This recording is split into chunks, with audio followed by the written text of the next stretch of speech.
Olá, eu sou o pastor Davidson Pinhão, sou mestre em Ciências da Religião, sou pastor congregacional, professor de exegese e publisher editorial. É uma grande alegria para mim ter você aqui neste podcast Exegese e Exposição.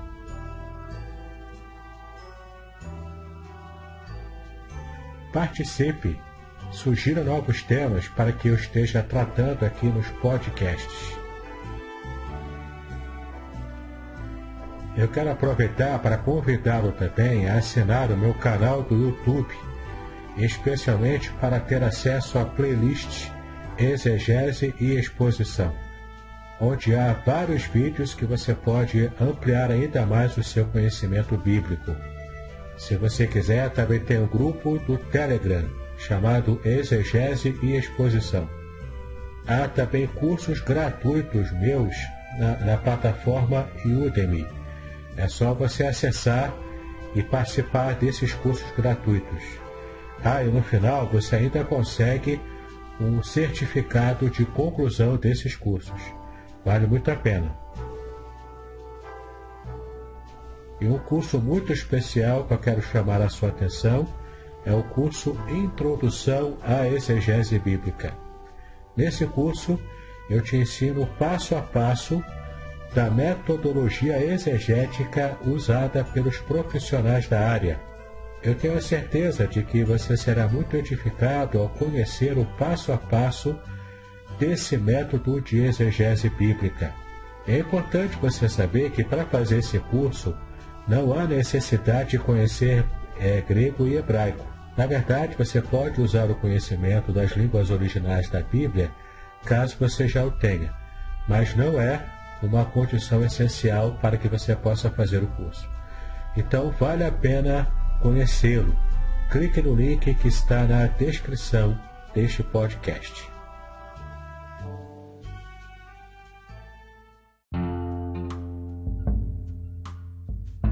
Nós vamos abrir a palavra de Deus em Isaías 44, versículos de 3 a 5. A gente vai começar apenas com esse versículo. E o tema do que vamos pregar hoje é água para o avivamento. Você vai entender o porquê que ele vai falar sobre isso. Águas para o avivamento. Às vezes no evangélico a gente encontra muitos folclores. A gente vai andando aí pelo evangelho e a gente vê algumas crenças que não há base bíblica para elas. A gente vai vendo algumas posturas no meio evangélico também que a gente fica se perguntando: será que existe base bíblica para isso que eles estão fazendo? Será que o Senhor é que determinou que se fizesse isso? Hoje pela manhã eu estava dando aula para a classe do Grupo Maranata e também estava enviando pelo WhatsApp, aquele programinha de celular para eles, um pequeno vídeo. Se alguém aqui do Maranata viu, deve estar se perguntando o que isso tem a ver com o que vai ser pregado. Não é? Porque nesse vídeo, para quem viu, ele aparece lá no culto de uma igreja evangélica, que eu não sei qual é, me interessa saber, mas estava lá o irmão com uma taça com fogo, pegando fogo na taça, ele dançando no meio do culto com aquela taça pegando fogo. Isso claramente por causa desse folclore do evangélico, dizendo que para que haja avivamento é preciso que haja fogo. Só que nós vamos aprender na palavra de Deus hoje que é justamente o contrário disso. Quando a Bíblia fala de avivamento, ela não fala de fogo. Fogo é para outra coisa, que eu vou explicar para você já, de acordo com o que a Bíblia ensina. Mas quando a Bíblia fala em avivamento, ela fala em água. É o extremo oposto. E a gente fica se perguntando de onde que esse povo tira essas ideias, já que não tem base bíblica para elas. E a gente vai entender hoje algumas coisas desses versículos que a gente vai ler.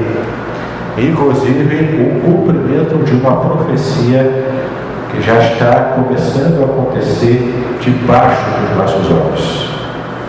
Preste atenção, e você vai ver isso acontecer. Mas se você abrir a palavra, Isaías 44, versículos de 3 a 5. Porque derramarei água sobre os sedentos e torrentes sobre a terra seca. Derramarei o meu espírito sobre a tua posteridade e a minha bênção sobre a tua descendência. Eles brotarão como grama, como salgueiros junto às correntes de águas. Um dirá: eu sou o Senhor. E outro se chamará pelo nome de Jacó. E aquele outro escreverá na própria mão: eu sou o Senhor, e tomarei o nome de Israel por sobrenome. Esse pequeno trecho que a gente acabou de ver já é um trecho que se refere a uma promessa, a promessa de um avivamento. E nada de avivamento desses que a gente às vezes vê acontecendo, onde a gente parece que tem aquela impressão de que é muito barulho e pouco poder. Mas a gente vai percebendo que quando a Bíblia se refere a avivamento, ela está se referindo, na verdade, a uma proximidade de Deus. Quando dizemos que há um avivamento no arraial do povo de Deus, estamos na verdade falando que esse povo de Deus está atento a ouvir a voz do Senhor. Nós estamos dizendo que na verdade esse povo de Deus está com sede e com fome do Senhor. Independente do tipo de oração que faz, independente se é uma oração silenciosa, se é uma oração com um pouco mais de barulho, independente se o estilo de culto é um estilo de culto que o povo chama de avivado, ou um estilo de culto onde você pode adorar ao Senhor do jeito que você se sente mais à vontade. Nós não estamos falando aqui das aparências, porque as aparências enganam. Mas a gente está se referindo aqui ao que a Bíblia ensina. E a Bíblia ensina que avivamento é proximidade de Deus. Ora, se você ora com os dons que você recebeu, ainda que esteja falando, por exemplo, em línguas estranhas, mas se você não está próximo de Deus, ali não há avivamento. E se você faz uma oração quieta no seu lugar, e Deus ouve a sua oração, ali há avivamento. O que eu quero dizer para você, que é o que a Bíblia nos ensina, que o mais importante é como está o nosso coração diante do Senhor. E esse texto que a gente leu, o Senhor está prometendo para o seu povo de Israel. Ele chega para Israel e promete uma coisa: olha só, até agora eu estou falando de juízo, até agora eu estou falando de coisas que vocês vão enfrentar no cativeiro,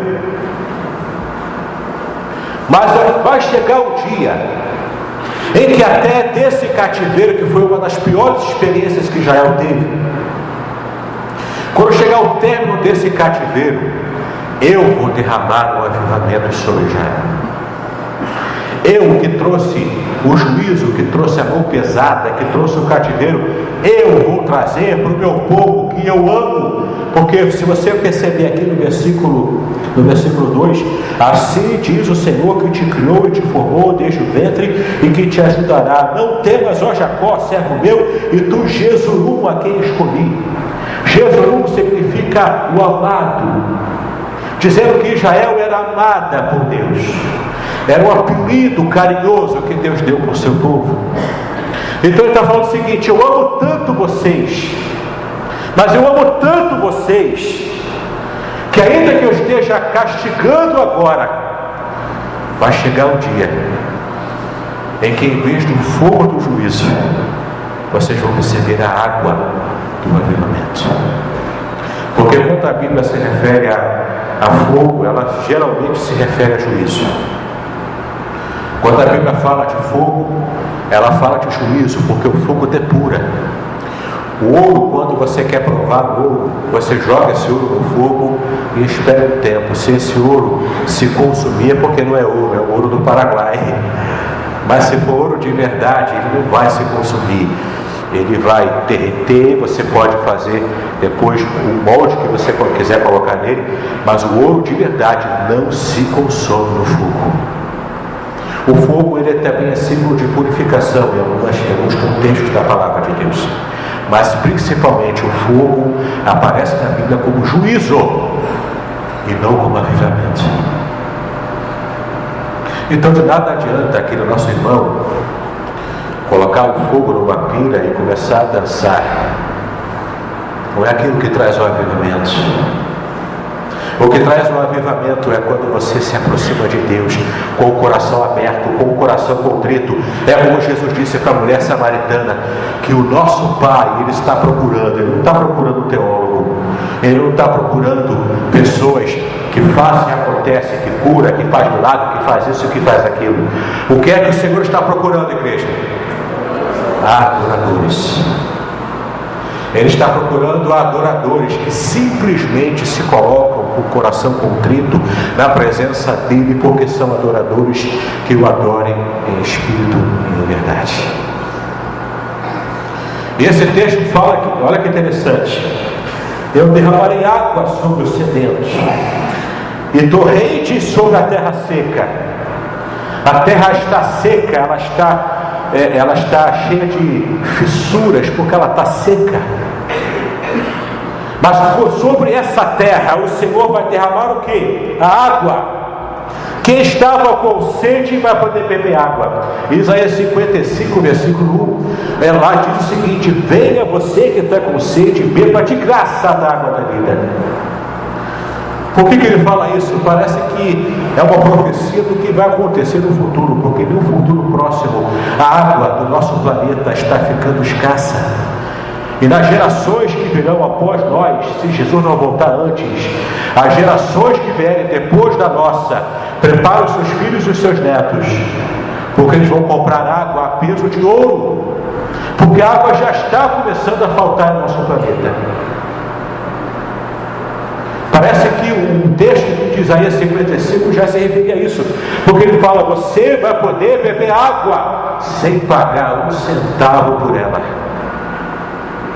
Mesmo na época da palavra de Deus, nos momentos em que havia mais carestia para o povo de Israel, eles pagavam inclusive pela água. Lá em Lamentações capítulo 5 você vai ver isso. O profeta reclamava, o profeta chorava, porque até pela água ele tinha que pagar. A gente é coisa normal, né? A gente paga a SEDAI. Mas para a época bíblica não é, a água está lá para beber. Ainda que fosse no deserto, mas estava lá, só você conseguir água. Você não pagava por ela, era só o trabalho de buscá-la. Mas eu quero mostrar para vocês agora, queridos, que o texto diz o seguinte: ele pega essa comparação da água que vai ser derramada sobre os sedentos em forma de torrentes, em muita abundância, e dessa mesma forma o texto diz que eu derramarei o meu espírito sobre a tua posteridade e a minha bênção sobre a tua descendência. Eles, esses descendentes, brotarão como grama e como salgueiro junto às correntes de águas, porque as águas não vão parar de fluir. O Senhor promete isso para o seu povo. Então você já começa a ver a primeira referência de que quando há avivamento, quando há bênção, a figura que aparece é a figura da água. Vamos lá para Ezequiel 47. E esse texto eu quero que você preste muita atenção. Ezequiel, o profeta Ezequiel, capítulo 47. Nós vamos ler do primeiro versículo até o versículo 12. Ezequiel 47, de 1 a 12. Acho que você conhece esse texto, é o texto das águas purificadoras. Ezequiel 47, de 1 a 12. Depois disso ele me levou de volta à entrada do templo e vi água saindo por baixo da soleira do templo em direção ao oriente, pois a frente do templo dava para o oriente, e a água descia pelo lado sul do templo ao sul do altar. Então ele me levou para fora pela passagem da porta norte, e me fez dar uma volta pela passagem de fora até a porta exterior, pela passagem da porta oriental, e vi água saindo pelo lado sul. O homem saiu para o oriente, levando na mão uma corda de medir. Ele mediu 1000 côvados e me fez passar pelas águas que batiam na altura do tornozelo. De novo mediu 1000 côvados e me fez passar pelas águas que batiam na altura dos joelhos. Outra vez mediu 1000 e me fez passar pelas águas que batiam na altura da cintura. Ainda mediu mais 1000 côvados. E era um rio que eu não podia atravessar, pois as águas tinham subido, tornando-se um rio que não se podia atravessar a não ser a nado. Ele me perguntou: viste, filho do homem? Então me levou e me fez voltar às margens do rio. E quando voltei, um grande número de árvores de cada lado do rio. Então ele me disse: estas águas saem para a região oriental e, descendo pela Arabá, entrarão no Mar Morto. E ao entrarem nas águas salgadas, estas se tornarão doces. E por onde quer que o rio passe, haverá todo ser vivo que vive em chamas e muitíssimos peixes, porque essas águas chegarão lá para que as águas do mar se tornem doces. E por onde quer que este rio passe, tudo viverá. Os pecadores estarão juntos dele. Haverá lugar para estender as redes desde Engedi até Iblaim. E seu peixe será em grande volume, segundo a sua espécie, como o peixe do mar grande. Mas os seus charcos e os seus pântanos não ficarão doces, serão salgados. Junto do rio, em ambas as margens, nascerá todo tipo de árvore que dá fruto comestível. A sua folha não murchará, nem o seu fruto faltará. Dará novos frutos nos seus meses, porque as suas águas saem do santuário. O seu fruto servirá de alimento e a sua folha de remédio. Eu queria que você prestasse atenção e percebesse de onde essas águas saem. O texto diz que essas águas saem do templo. Claro, foi uma visão que o profeta teve. Uma visão profética para os cumprimentos dos fins dos tempos. E eu, com muita clareza e muita alegria, eu digo para vocês que essa profecia, ela já está em vias de se cumprir completamente. Por que eu estou dizendo isso? Você já deve ter ouvido nas rádios o pastor João Ribe Palharim falar sobre os bolaimes. Já ouviu falar?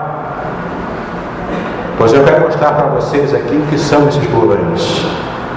O que está acontecendo ali e qual a aplicação disso para essa profecia que nós acabamos de ler. Por gentileza, coloca ali é uma apresentaçãozinha que eu fiz, vocês vão ver fotos reais. Essa primeira foto você vê Israel, uma foto de satélite. Só para você ter uma ideia, lá em cima tem o Mar da Galileia. Toda essa linha correndo do Mar da Galileia até aqui embaixo é o Rio Jordão, onde Jesus foi batizado. E aqui esse mar maior aqui no meio é o Mar Morto, onde está circulado ali de vermelho. Ok? Beleza, dá para o próximo agora. Você está vendo aí um senhor boiando no Mar Morto e lendo o jornal. Por que ele consegue ler o jornal no Mar Morto? Porque o Mar Morto ele fica a 430 metros abaixo do nível do mar. Ele é o ponto mais baixo de toda a Terra, o ponto geográfico mais baixo de todo o planeta. E nesse mar tem uma densidade de sal e de minerais tão grande, mas tão grande, que lá não é possível ter nenhum tipo de vida. Por isso que ele é chamado de Mar Morto. Nem mesmo uma bactéria consegue viver naquele mar. Nada consegue viver ali. As águas são mortas. Porque são águas que o Mar Morto recebe águas do Rio Jordão, que veio do Mar da Galileia e de outras fontes menores também. Mas o Mar Morto, por ficar num lugar tão abaixo do nível do mar, ele não tem como desaguar em lugar nenhum. Então ele só recebe água doce, água viva, águas normais, ele recebe, e ele retém toda a água que ele recebe. Ele não manda água para lugar nenhum. Ele é um mar egoísta, entre aspas, porque ele só fica com água para ele. Passa o próximo slide agora, por favor. Você está vendo o que está acontecendo aqui. Aqui na parte de baixo, você está vendo essa parte mais escura aqui, esse lado mais escuro, que é o Mar Morto. E você está vendo pequenas poças de outras cores ali, um pouco esverdeadas. Você está vendo que essas poças que estão ali ao redor do Mar Morto, elas são poças mais claras do que a das águas do Mar Morto. Por que eu estou dizendo isso? O Mar Morto, ele está morrendo. Se me perdoe a redundância, mas o Mar Morto está morrendo 1 metro por ano. Devido a situações climáticas e também geográficas, o Mar Morto é recebendo menos água do Rio Jordão do que recebia há tantos anos atrás. E esse Mar Morto está 1 metro por ano voltando. Ele está regredindo porque ele está acabando. Mas ao mesmo tempo que ele está regredindo, no caso aqui da foto, ele está vindo para cá, ao mesmo tempo que ele está regredindo, estão nascendo ao redor dele milhares de buracos enormes, chamados pelos geólogos de bolanes. E esses buracos enormes, desses buracos estão brotando lá do solo e preenchendo esses buracos, adivinha?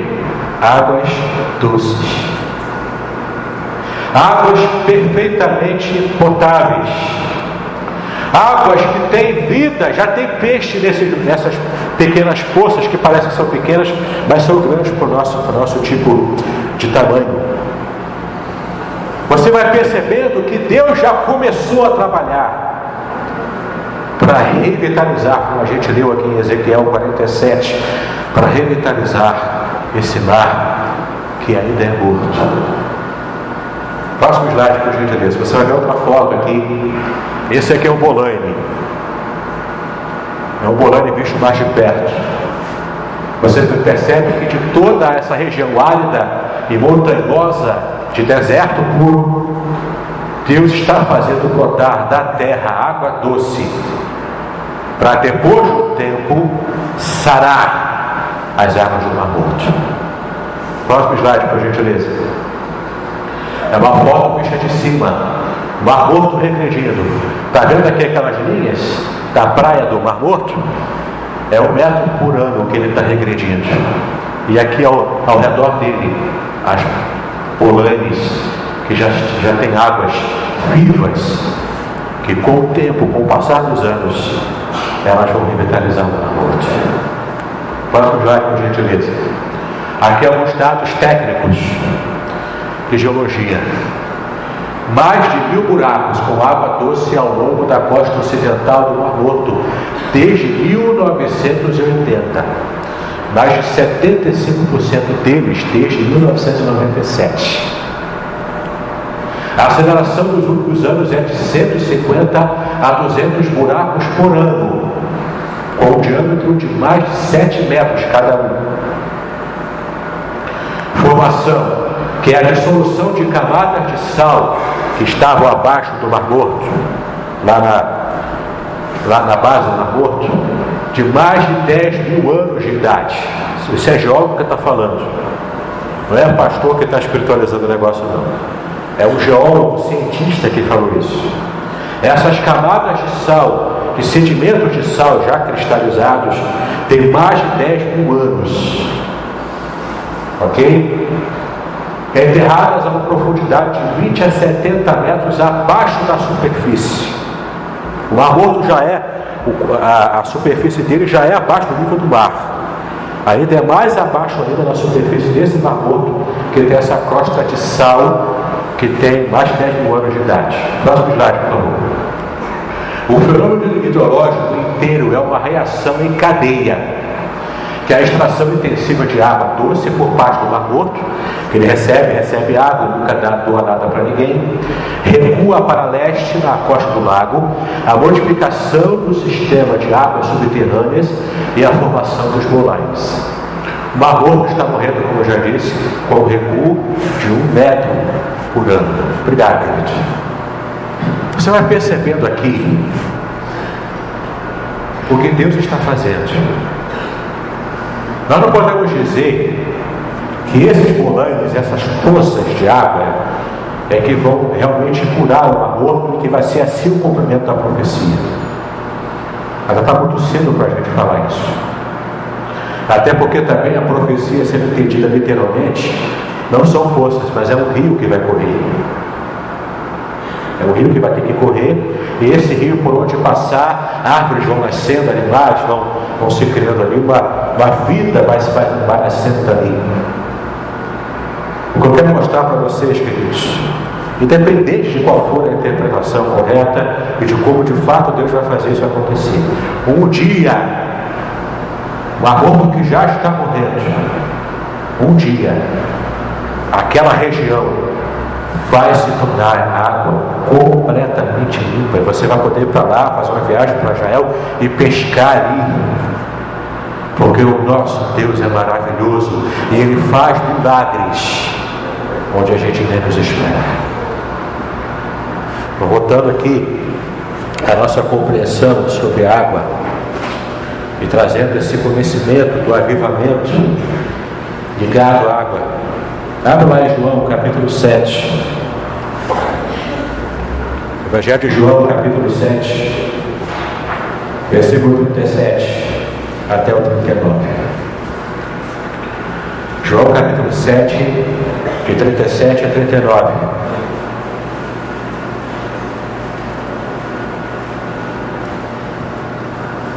No último dia da festa, o dia mais importante, Jesus se colocou em pé e exclamou: se alguém tem sede, venha a mim e beba. Como diz a Escritura, rio de água viva correrão do seu interior de quem crê em mim.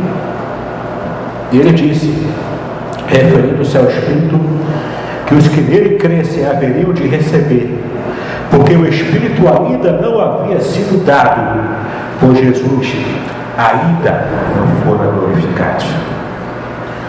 Que ocasião era essa? Era a ocasião da festa dos tabernáculos. Essa festa durava, dependendo da tradição, entre 7 a 8 dias. No 7º ou 8º dia, que era o último dia, existia uma tradição em que os doutores da lei, os sacerdotes, durante toda a festa dos tabernáculos, eles iam trazendo um pote de ouro cheio de água lá do tanque de Siloé. A cada dia da festa traziam e enchiam um lugar separado para a queima do azeite. E no último dia, no 7º ou 8º dia, eles pegavam toda aquela água que já estava acumulada ali durante as festividades, e os sacerdotes, para finalizar toda a festa, derramavam aquela água sobre a escadaria do templo e cantavam louvores, que eram aleluias, que eram louvores a Deus. E essa festa em hebraico, esse último dia, essa cerimônia hebraica é chamada Rosh Hashanah, que é literalmente um grande salva-nos, que é quando eles jogam aquelas águas em referência a esse texto de Ezequiel 47. E com isso, simbolicamente, eles estavam clamando: Senhor, restaura o Mar Morto e restaura a nossa vida também. Essa era a tradição judaica. Então, quando Jesus estava ali com alguns discípulos e vendo aquilo acontecer, ele esperou que tudo acontecesse.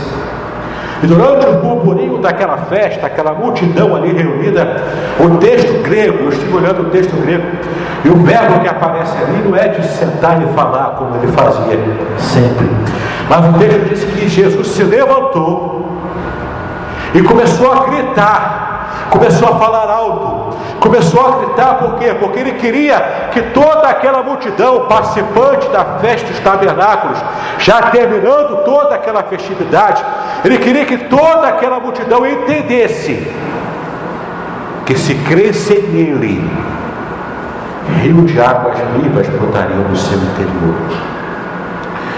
Isso porque tanto nas bolânias que nós já vimos, quanto também as nascentes, porque o rio de água viva, a água viva é uma água que brota de uma nascente, da água fresca, que brota e fica borbulhando lá da terra. Ela é limpa e ela é fresca. Isso significa água viva. E claro, quando está borbulhando, ela está correndo, é uma água corrente. Ele disse o seguinte: se você crê em mim, se você crê em mim, do seu interior vai borbulhar uma água pura, uma água viva, como você vê toda hora brotando da terra. Se você crê em mim, tudo aquilo que você hoje julga difícil, julga pedras desérticas, se você crê em mim, você vai lembrar que em Isaías 55, Deus disse que traria sobre o seu povo água para ele beber de graça. Você vai lembrar de Ezequiel 47, que dizem também que as águas do templo purificariam aquele mar morto e revitalizariam. Se você crê em mim, a sua vida, que hoje é um deserto, ela vai ser inundada pelas águas do poder de Deus.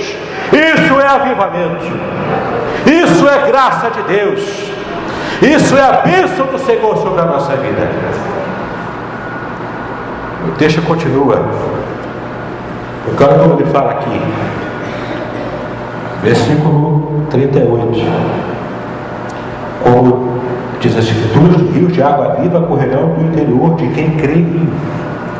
39, ele disse isso referindo-se ao Espírito ao Espírito que os que nele crescem haveriam de receber, porque o Espírito ainda não havia sido dado, pois Jesus ainda não fora glorificado. A promessa de que Deus inundaria a nação de Israel com o seu Espírito Santo, assim como a água vai inundando e vai, onde ela passa, ela vai carregando e vai levando vida. Essa promessa já se cumpriu, porque o Senhor Jesus já veio aqui na terra, e o Senhor Jesus já estava cheio do Espírito Santo de poder. E quando o Senhor falava, as pessoas entendiam que Ele falava com uma autoridade que ninguém mais tinha a não ser Ele mesmo. E quando Ele falava, queridos, as pessoas entendiam que era a própria voz de Deus clamando aqui nessa terra. E aquela água do Espírito Santo ainda estava sendo reservada, porque ainda não havia se cumprido os tempos do Senhor Jesus. Mas isso já aconteceu. Se você for voltar lá para Joel, capítulo 2, versículo 28, você vai ver que Deus prometeu o seguinte: que Ele derramaria o seu Espírito Santo sobre a terra, e as pessoas profetizariam, falariam em novas línguas, e por aí vai. Em Atos 2, quando você vê o cumprimento dessa promessa, o próprio Pedro fez essa interpretação. Ele percebeu ali, quando aquelas línguas vieram com aquela imagem, do Espírito Santo descendo sobre os apóstolos, como se fosse língua de fogo, não era fogo que estava ali, mas aquelas linguetas que apareceram, elas tinham a aparência de fogo, era aparente a fogo. Quando estava ali acontecendo aquilo, o Espírito Santo estava derramado sobre aquele lugar. E é interessante você perceber o verbo, tanto em Joel quanto em qualquer passagem da Bíblia. O verbo é derramar. Você não derrama fogo, você derrama água. A água é símbolo do avivamento, porque a água é símbolo de abundância. A água é símbolo do avivamento, porque a água é símbolo do batismo. Ela é símbolo da purificação. Você só pode ver o avivamento se você tiver santificação. A Bíblia diz que nós só veremos a Deus se tivermos santificação na nossa vida. Sem santificação ninguém verá o Senhor. Quer avivamento? Não clame pelo fogo, porque fogo é juízo. Clame pela água. Você quer avivamento na tua vida? Para de ficar se comparando com outros que fazem e acontece. E se liga com o teu Deus, porque se você se ligar com Ele, se você se aproximar dEle, esse rio de águas vivas vão brotar do teu coração, é de dentro de você, e essa água que brota de dentro de você vai abençoar as pessoas que estão ao seu redor. Avivamento é isso. De que adianta você gritar meia dúzia de aleluia, mas não abençoar ninguém? De que adianta você fazer um monte de coisa, como esse nosso irmão enganado, coitado, dançando lá com aquela pilha de fogo, se não abençoa ninguém? Se você deixar que o Espírito Santo inunde o teu coração, do teu coração vai fluir rios de água viva, e você vai ser bênção para muitas vidas. Você vai ser não como um aborto, mas você vai ser como o Rio Jordão, que doa água, e doa água, e doa água, porque ele tem para doar. E o último texto que eu quero fechar com vocês, não posso deixar de falar isso sobre esse assunto sem citar esse texto. O último capítulo da Bíblia. É fácil você achar. Está no final da Bíblia e volta para a página. É Apocalipse capítulo 22. Primeiro versículo. Apocalipse 22, primeiro versículo.